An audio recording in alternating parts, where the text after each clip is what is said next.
making a motion to remove it from the agenda so it can go back to committee for more discussion. Is there a second? Second. Roll call vote, please. Legislator Ibisco. Yes. Legislator Berman. Yes. Legislator Crowell. No.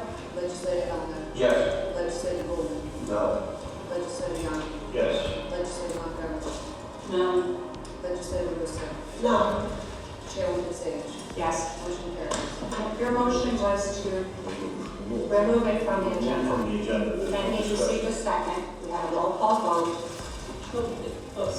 Call for discussion. So There is no discussion because we don't like transparency, so we don't call for Part of our rule. discussion. I think it's, again, frustrating because here I am being given the opportunity to speak on behalf of the public, but it's been taken off the agenda.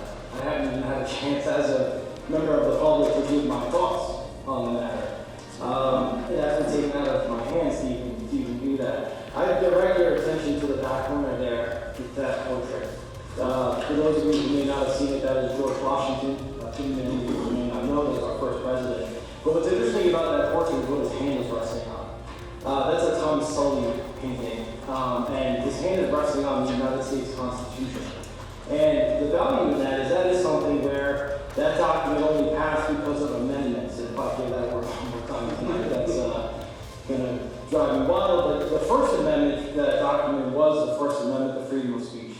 And the purpose of that was so that our speech as members of the public, as private citizens, would always be protected from any infringement from our government. And while I'm sure the argument can be made this is not a direct infringement on freedom of speech to deny us the ability to speak before you take your votes, I do think it is close enough that it is warranting of more discussion, and it should have come to a vote because it did come out of committee. And it came out of committee unanimously. I was there. I saw it happen.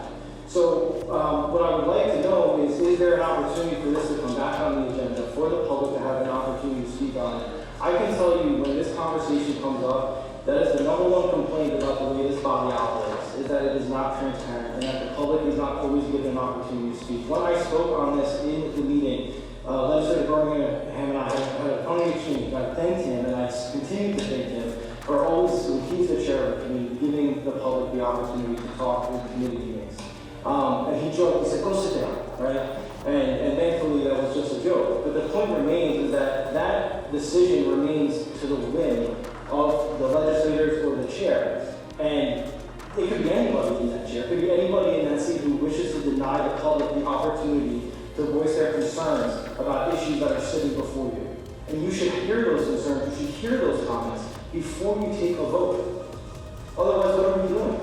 This is the whole purpose why you guys are here in your seats. So I would ask you to please consider that as you continue to consider these resolutions. I hope this is not the final time that it comes before you.